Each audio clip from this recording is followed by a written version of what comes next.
안녕하세요. 해질 무렵 시애틀 인근 남쪽에 위치한 마운틴 레이니어 위를 지나가는 중입니다. 이 산의 정상은 인근 오레곤주의 포틀랜드는 물론 맑은 날에는 장장 350km 떨어진 캐나다 밴쿠버에서도 보인다고 해요. 겨울 우기가 시작되기 전이라 지금이 1년 중 쌓인 눈이 가장 적을 때인데 저렇게 빙하에 덮인 산은 경이롭기까지 합니다. 남자들. 네, 여기 있습니다. 산에 오르기 전 우선 든든한 아침 식사를 했어요. 시애틀 서버브인 페더럴 웨이 한인 플라자에 한식당들이 많이 있었어요. 두 개요? 네. 해발 4,400m의 마운틴 레이니어는 미국 북서부를 상징하는 아이콘입니다. 미 본토에서 가장 높은 화산 봉우리이고 또 가장 큰 빙하 시스템입니다. 지역 원주민들은 이 장엄한 산을 물의 어머니, 물이 시작되는 곳, 눈의 봉우리 등으로 부르며 신성시했는데 이곳을 230년 전 탐험한 조지 밴쿠버라는 영국 장교가 캐나다 밴쿠버는 자기 성을 따고 이 산은 친구인 피터 레이니어의 이름을 따서 지었다고 합니다. 정작 이 친구 레이니어는 시애틀 근처에도 와본 적이 없다니 좀 어이없네요. 원주민이 불렀던 타코마라는 이름은 현재 시애틀 남쪽의 근교 도시의 이름이 되었고요.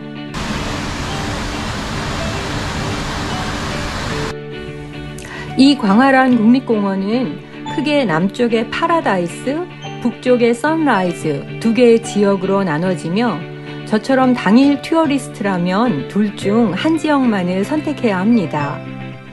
북쪽 선라이즈 지역은 만년설인 빙하가 넓고 두껍게 쌓여 있어 지금처럼 늦여름, 초가을에는 빙하를 만지려 북쪽을 선호하기도 한다는데 하지만 저희는 아기자기하고 좀 더 여성적이라는 남쪽 파라다이스 지역을 선택했어요. 이렇게 산을 바라보는 관점에 따라 다양한 모습이지만 1년에 20번씩은 작은 지진이 일어나는 활화산입니다. 그래서 지질학적으로 초관심 지역이기도 합니다. 또 미국 클라이머들에겐 평생 꼭 한번 오르고 싶은 산이고요. 1년에 10,000명 이상 정상을 향하고 그중 절반 정도가 정상 등반에 성공한다고 하네요. 물론 국립공원 개원 이후 지금껏 100여 명의 클라이머들이 등반 중 사망하기도 했답니다. 연중 250만 명이 방문하고 그중 100만 명이 8월 달에 몰린다고 합니다. 8월의 야생화가 그렇게 예쁘다는데 그만큼 공원이 혼잡하겠죠? 지금 10월은 적당히 붐비고 구경하기엔 딱 좋았어요. 파라다이스 지역으로 방문하시면 이렇게 작고 큰 캐스케이드 폭포를 여러 개 만나실 수 있습니다. 시애틀 인근 여러 강의 발원지가 저 빙하에서 흘러내린 물이니 마운틴 레이니어는 물의 어머니가 맞겠네요. 폭포 중에 가기 쉽고 유명한 게 이 나라다 폴입니다. 시간대가 맞으면 폭포 밑에 무지개가 선명하다니 끝까지 내려가 보시면 좋고요. 산중턱에 위치한 잭슨 비지터 센터는 규모가 엄청 컸어요. 여기서 그 유명한 스카이라인 트레일이 시작된다고 합니다. 저희는 그 트레일 대신 바로 근처에 니스퀄리 비스타 트레일을 갔습니다. 왕복 2.2마일의 편안하고 아주 펴플라한 트레일이고 이곳에서 니스켈리 글레이셔가 잘 보이는데 남쪽 사면에선 가장 큰 빙하라고 합니다.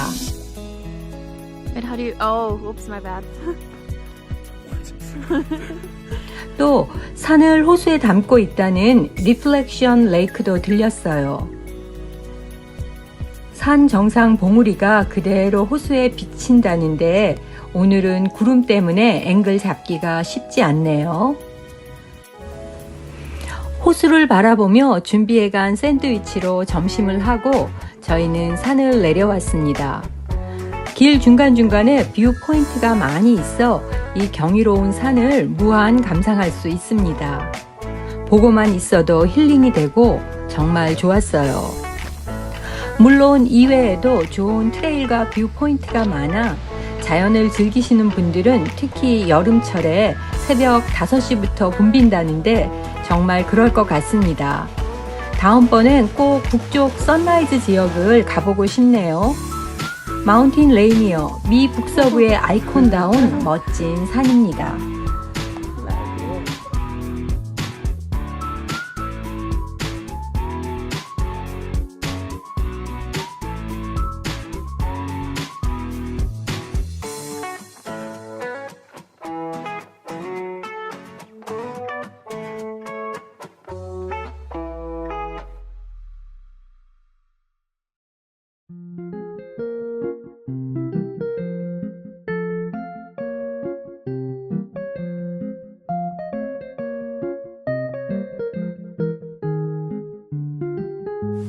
안녕하세요. 시애틀 투어나 관광은 대체로 다운타운에 집중되어 있어요. 볼거리 먹거리는 물론 시애틀만의 감성이 다운타운 바닷가에 집중되어 있으니 당연한 일인데요. 하지만 저희는 오늘 하루는 다운타운을 벗어나는 투어 플랜을 짜봤습니다. 시애틀 시민들이 많이 가는 그런 곳들로요. 저희가 들린 곳은 업타운과 서버브 벨뷰를 포함해서 동북쪽 시애틀 지역인데 6군데의 동선이 서로 이어져 이동 시간이 상당히 짧아 사실 다니기 너무 편했어요. 밖에는 분수도 있어. That's mom. 여긴 벨뷰 근처에 있는 평범한 맥도날드와 스타벅스인데요. 동네 분위기가 하도 좋아서 나중에 찾아보니 이사구아라는 미국에서 아이들 키우며 살기 가장 좋다고 꼽힌 타운이었어요.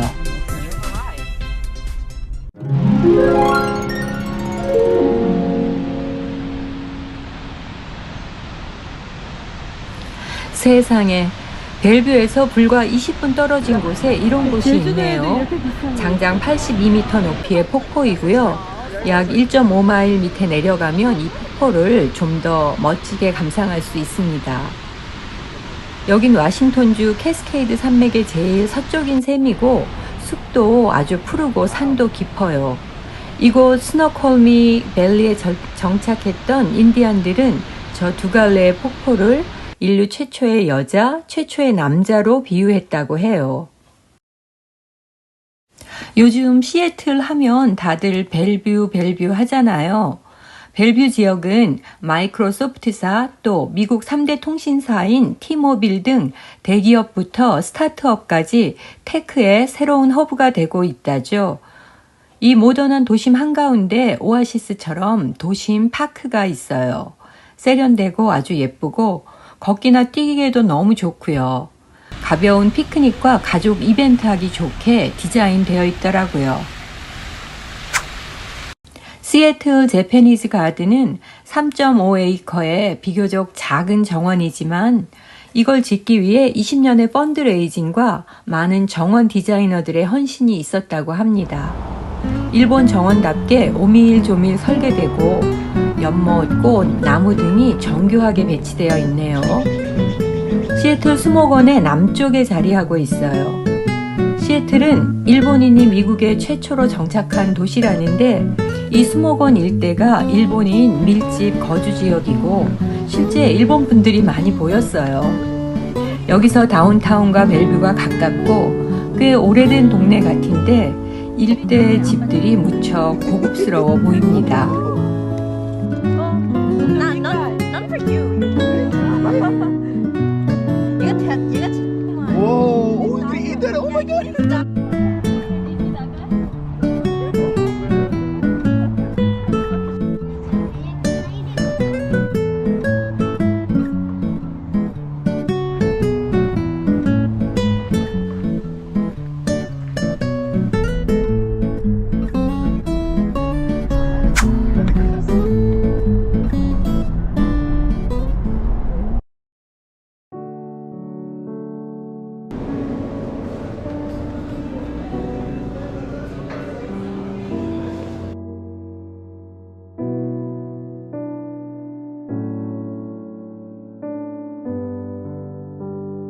워싱턴 대학 캠퍼스도 둘러보길 참 잘한 것 같아요. 수목원에서 불과 7, 8분 거리이고요. 여기 UW는 위치도 시내에서 프라임이고 바닷가에 살짝 걸쳐있는 학교 캠퍼스도 참 아름답습니다. 대학원 포함 46,000명이 재학 중인 초대형 주립대입니다. 시메스터가 아닌 쿼러제 대학이라 지금이 학기 중인지 좀 헷갈리는데 어쨌든 일요일이기도 해서 캠퍼스는 꽤 한가해 보였어요.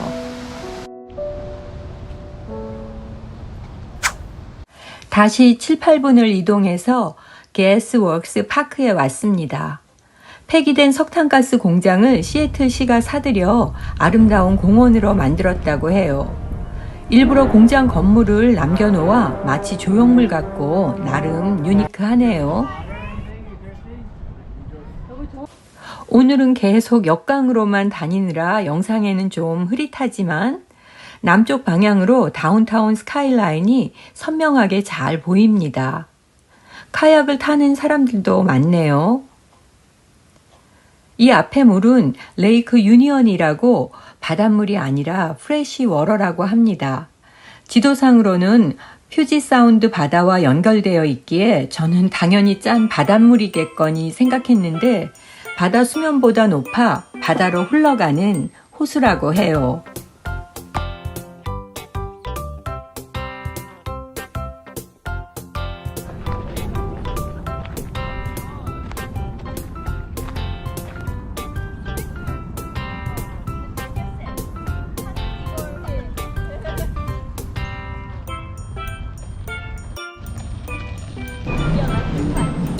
마지막으로 서쪽으로 다시 7, 8분을 더 가면 프리몬트라는 조금 특이한 타운이 나옵니다.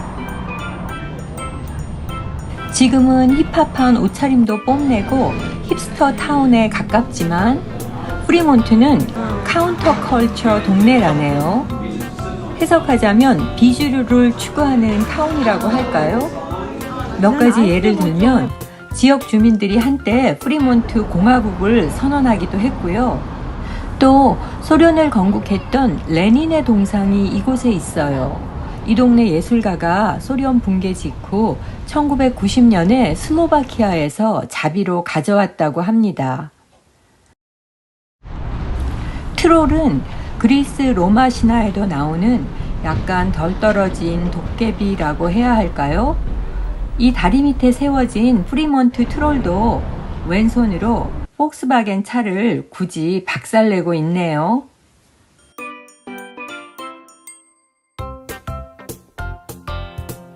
여기서 저희는 로컬 커피숍도 들리고 허브티 스토어에서 선물도 좀 챙기고 또 강아지 베이커리 가게에서 쿠키도 사고 그랬는데요. 이날 온종일 돌아다닌 건 맞는데 들린 곳이 서로 멀지 않게 이어져 생각보다 덜 힘들었어요. 시애틀은 광역으로도 400만 정도의 도시인데 들려볼 곳이 너무 많네요. 그래서 동선을 잘 짜면 어디든 하루에도 많은 곳을 들릴 수 있는 장점이 있었어요.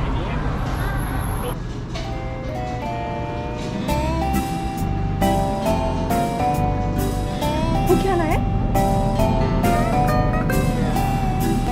이거 동주 멀스데이 케이크 있다.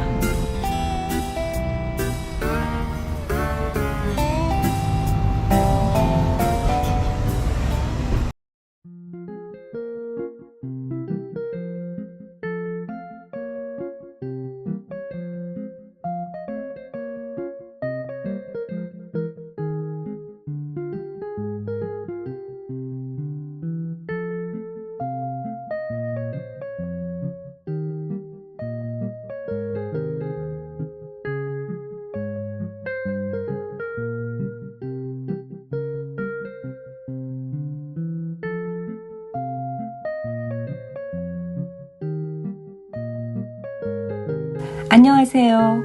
저희는 지금 피어 52라는 시애틀 다운타운의 페리 터미널로 들어가는 중입니다.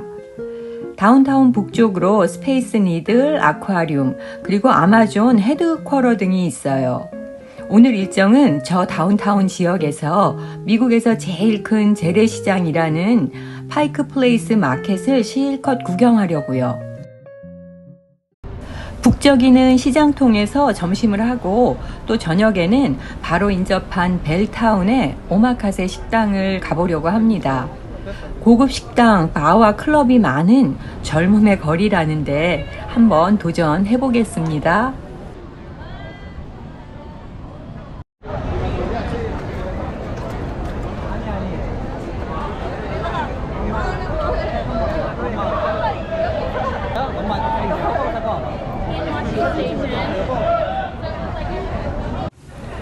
파이크 플레이스 마켓은 시애틀의 탑 어트랙션이고 빠질 수 없는 랜드마크인데 실상은 초대형 돗대기 시장은 아니고 이 100년 된 시장은 사실 시애틀의 소울이라 불릴 만큼 모든 코너마다 모든 골목마다 다채로운 샵과 먹거리로 꽉 차 있습니다. 시애틀랜드 총 인구가 400만이니까 그리 대도시는 아닌데 꽤 넓은 이 시장 안과 주변으로 인파가 넘쳐납니다. 물론 오늘이 주말이라 더 붐볐겠지만요. 스타벅스 1호점도 여기에 있지만 오늘 전 입장 포기입니다. 입장에만 1시간 이상이 걸릴 듯해요. 저희는 피로스키 빵집에서 피로스키라는 러시안 빵을 샀는데 이것도 한 50분은 기다렸고요. 주말에 날씨까지 화창한 탓도 있겠지만 파이크 플레이스 마켓은 한가한 주중에 와야 이것저것 사 먹고 제대로 즐길 것 같습니다. 포스트 앨리 뒷골목에는 인기 크램 차우더 가게와 또 모로코, 터키 등 세계의 여러 나라 고급 식당도 아주 많았고요.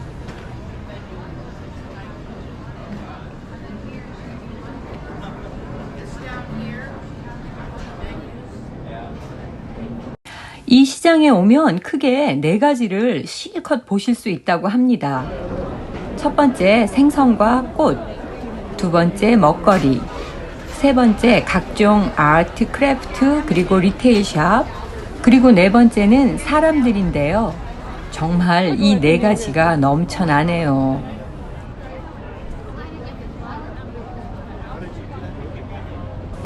2차 대전 전에는 이 마켓의 절반을 일본계 상인들이 장악했었다고 해요. 전쟁 이후 미 정부가 재패니즈 어메리칸들을 특정 지역으로 강제 수용하였고 상권도 자연히 잃었고요. 그 후에도 도심 재개발 바람이 불면서 이 마켓은 여러 번 문을 닫을 뻔도 했지만 위기마다 잘 극복하고 지금은 이렇게 인파가 몰리는 미국 전체에서 가장 오래된 시장으로 남았습니다.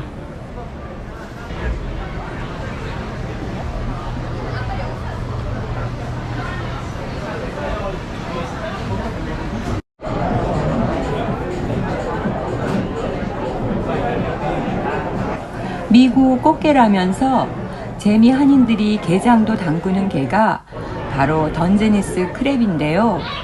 알래스카부터 캘리포니아까지 북미 서부에서 주로 납니다. 생선 가게에서 그 자리에서 쪄서 마리당 40불에 팔고 있었어요.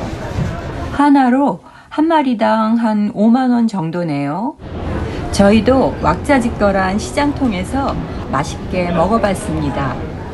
보기보다 양이 많았어요.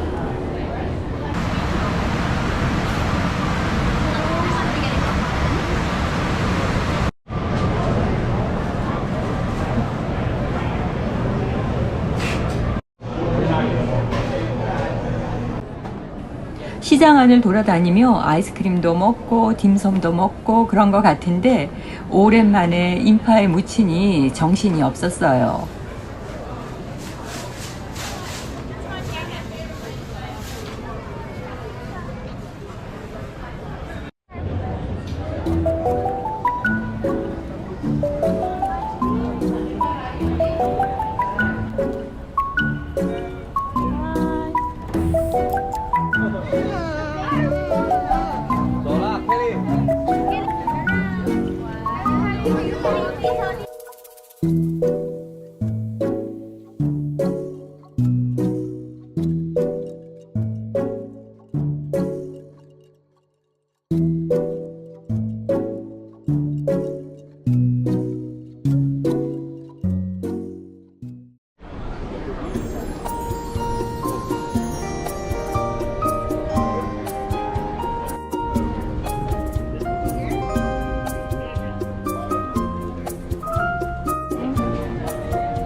저녁 늦게 벨타운에 갔어요.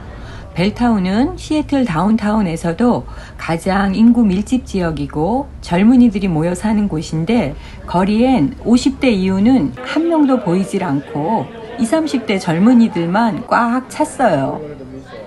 저희는 쉬로라는 오마카세 일식당에 갔는데 세상에 며칠 전에 예약 전화를 했는데도 저녁 8시 30분으로 간신히 예약을 했어요. 사실 제가 좀 놀란 건 인근에 이런 오마카세 식당이 몇 군데 더 보였고 전부 다 저희가 식사 끝나고 나온 10시 가까운 시간까지 만석에 가까웠다는 거예요.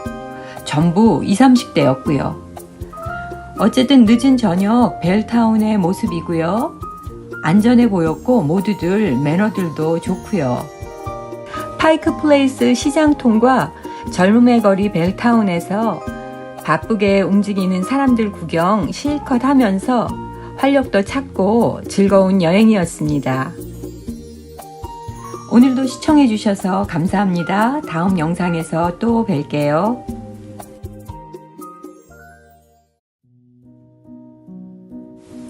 시애틀에서 두어 시간 거리 안에 있는 국립공원이 세 곳이나 있는데 지질학적으로 세 곳이 달라도 너무 다릅니다. 그중 캐나다 브리티시 프로비던스와 국경을 맞대고 있는 노스 캐스케이드 국립공원은 빙하, 산정호수, 그리고 수많은 험준한 바위산들과 깊은 계곡으로 이어진 광활한 와일더니스 그 자체입니다. 캐나다 대자연과 이어진 큰 산맥이기에 미국에서는 많이 사라진 그레이 울프와 그레즐리 베어도 이곳에 살고 있다고 합니다. 과거엔 야생동물, 모피 사냥꾼들의 본거지였다는데 정말 산이 깊디 깊습니다. 오늘 날이 흐려 영상에 다 담아내지 못해서 좀 아쉬워요. 이 멋진 국립공원 안에는 300개가 넘는 빙하가 있고 알래스카를 제외하면 미 본토에선 빙하가 가장 많습니다. 빙하 침식은 지금도 계속되는 현재 진행형이고 그로 인해 지금의 가파른 산봉우리들, 미 국립공원 중 가장 험준한 산악지형이 만들어졌어요. 크고 작은 호수도 300개가 넘는다고 하고요. 그래서 닉네임이 아메리칸 알프스랍니다. 또 다른 닉네임은 데들리스트 내셔널 파크, 즉 미국 공원 중 방문객당 사망률이 제일 높습니다. 전체 국립공원 평균보다 자그마치 30배나 높다고 해요. 이유는 대부분의 트레일은 가족용으로 안전하지만 험준한 지형 탓에 위험한 산길이 많고 빙하 등반도 많이 하기 때문이라고 합니다. 이곳은 60여 개 미국 국립공원 중 몇 안 되는 무료 입장이고요. 겨울부터 초봄까진 눈 때문에 안전을 위해 폐쇄하고 있습니다.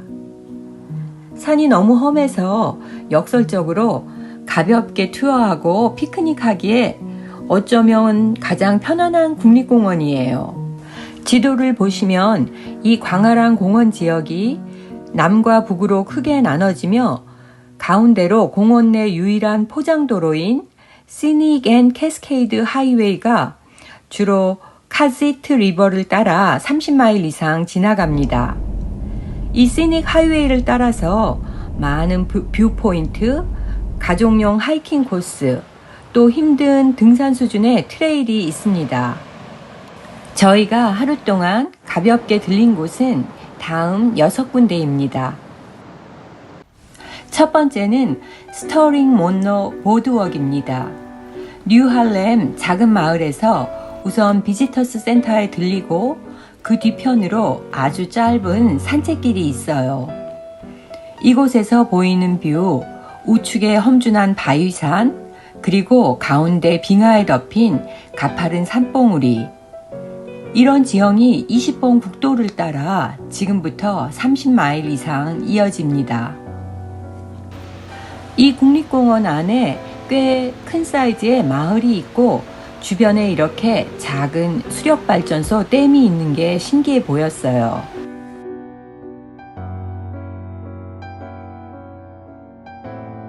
댐을 조금 지나 몇백 미터의 평평한 트레일을 걸으면 조지 스카짓이라 불리는 이런 멋진 뷰가 나옵니다.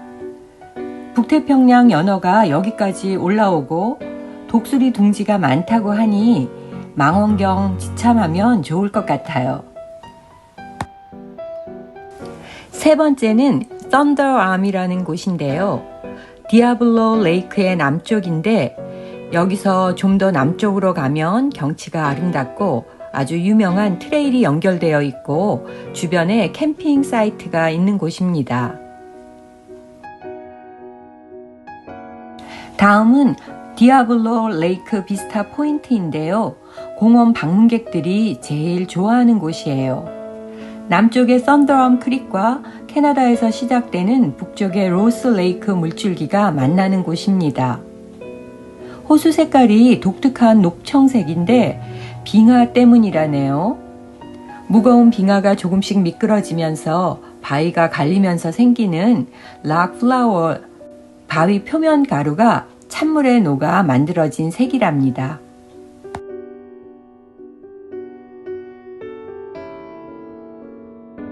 파킹랏도 상당히 넓고 뷰 포인트가 여러 군데 잘 만들어져 있습니다.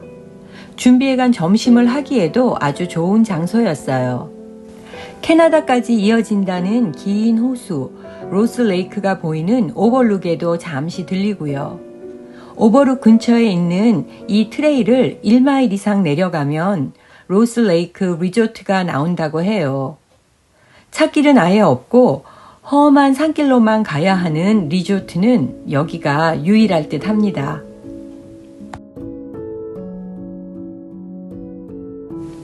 마지막으로 노스 캐스케이드 국립공원 동쪽 입구를 조금 지나 워싱턴 패스 업저베이션 사이트는 안 들릴 수 없는 곳입니다. 화강암 산봉우리들이 타워처럼 둘러선 이 압도하는 산악 뷰를 이 국립공원 최고의 뷰로 꼽는 사람들이 많아요. 저희도 이 국립공원이 초행길이라 좀 부산했는데 시애틀에 다시 휴가를 나온다면 시간을 많이 갖고 차분히 구경하면서 다시 오고 싶은 곳입니다. 미국 국립공원 중에 가장 멋진 곳 중 하나였고 또 가장 저평가된 곳이 아닐까 싶네요.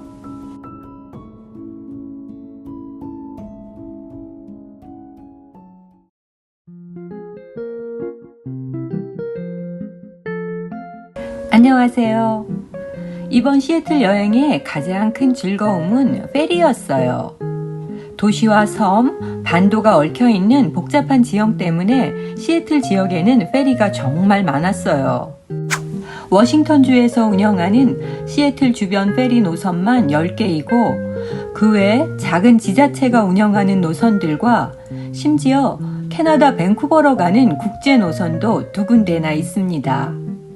시애틀에는 미국 어느 도시보다 단연 많은 페리 노선과 선박이 있는 셈이죠. 페리를 타면 무겁고 힘있는 배의 엔진 소리가 육지와 단절되는 느낌을 들게 합니다. 페리는 꽤 컸고 현지인들에게 무척 실용적인 교통수단입니다. 차량 운전자이든 도보 이용객이든 쉽게 타고 요금도 무난했습니다. 저희는 여행 중 페리를 3번 탔는데 각각 25분, 40분, 1시간 10분 소요되는 노선들이었는데 요금은 20불에서 한 40불 정도였어요. 운행 중 대다수 승객들은 배 안에 넓고 편안한 객실에 머물지만 배 앞이나 뒤 갑판에 나가 있기도 해요. 객실 밖으로 나가면 맨 밑에 차량 칸까지 내려가는 게 허용되기에 갑판은 실제로 4층인 셈이고 어디서든 멋진 풍경을 즐길 수 있습니다. 정말 운이 좋다면 SNS에 가끔 올라오는 범고래 무리가 사냥하는 장면을 볼 수도 있다고 해요.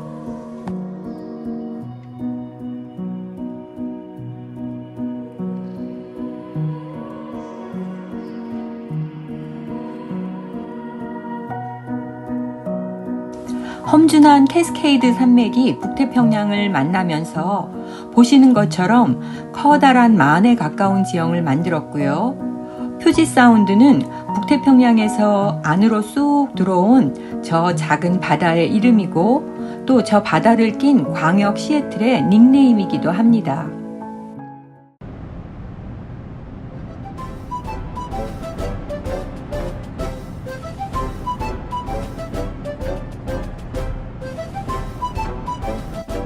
이번 여행에서 저희는 브레멀튼, 베인브리지 아일랜드, 그리고 아름답고 한적한 섬 위드비 아일랜드까지 이렇게 세 군데 페리를 탔어요.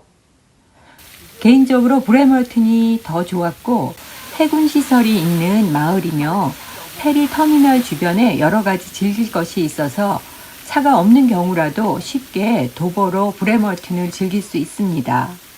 터미널에서 나오자마자 하버사이드 파운틴 파크와 구축한 박물관이 있는데 분수 조형물도 예쁘고 이것저것 아기자기하게 신경을 많이 써놔서 재미있게 구경했어요. 마을도 꽤 커서 맛집들도 쉽게 고를 수 있었고요.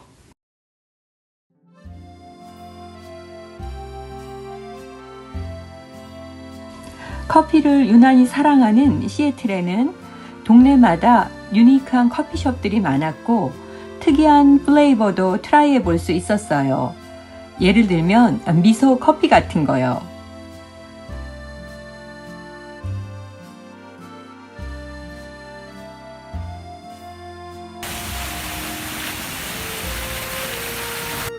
시애틀의 페리는 재미있고 편리하고 힐링의 시간을 줘서 너무 좋았습니다. Alright, 1720, please. Thank you. 많은 노선 중 이용객이 가장 많은 건 다운타운에서 연결되는 브레멀튼, 베인브리지 아일랜드, 그리고 바숑 아일랜드 이 세 노선입니다. 반면 타지 여행자들에게는 최북단의 여러 섬을 가는 샌 휴앙 노선이나 캐나다 빅토리아 국제 페리 등이 인기가 많아요.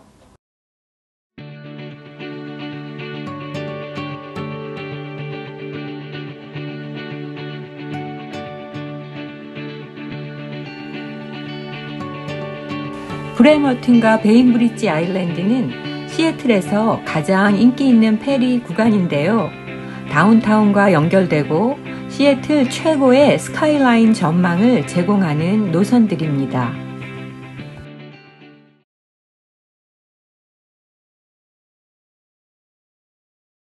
How many in the car?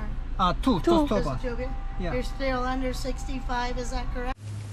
세 번째 페리를 타고 위드비 아일랜드로 들어갔는데 객실이 따로 없이 차에 앉아 가는 페리였고 하지만 내려서 구경할 수는 있었어요.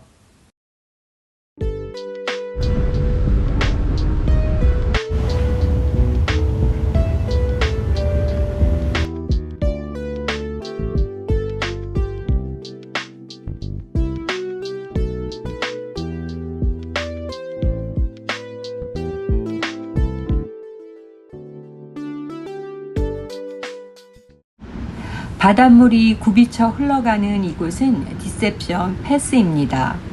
디셉션은 속았다는 뜻인데 사실 영국 원정대가 이곳이 미국 육로로 통하는 길인 줄 알고 왔다가 어나더 바다로 들어가는 길인 걸 알고 디셉션 패스라고 부르게 되었다고 합니다. 근처에 주립공원도 있고 경치 좋은 곳이라 꽤 유명해요.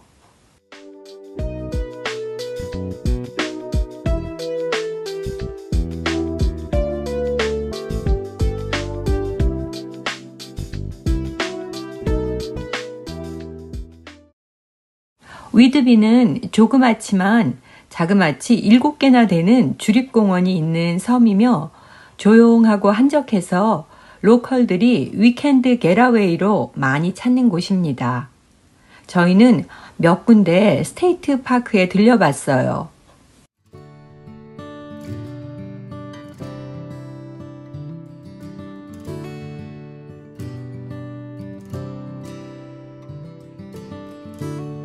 캐스케이드 산맥과 퓨지 사운드 바다, 그리고 페리 여행 등등 시애틀 감성을 듬뿍 느낀 이번 여행이 참 좋았습니다.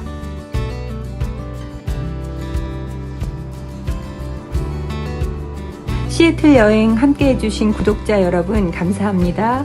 저는 LA 영상으로 다시 찾아올게요.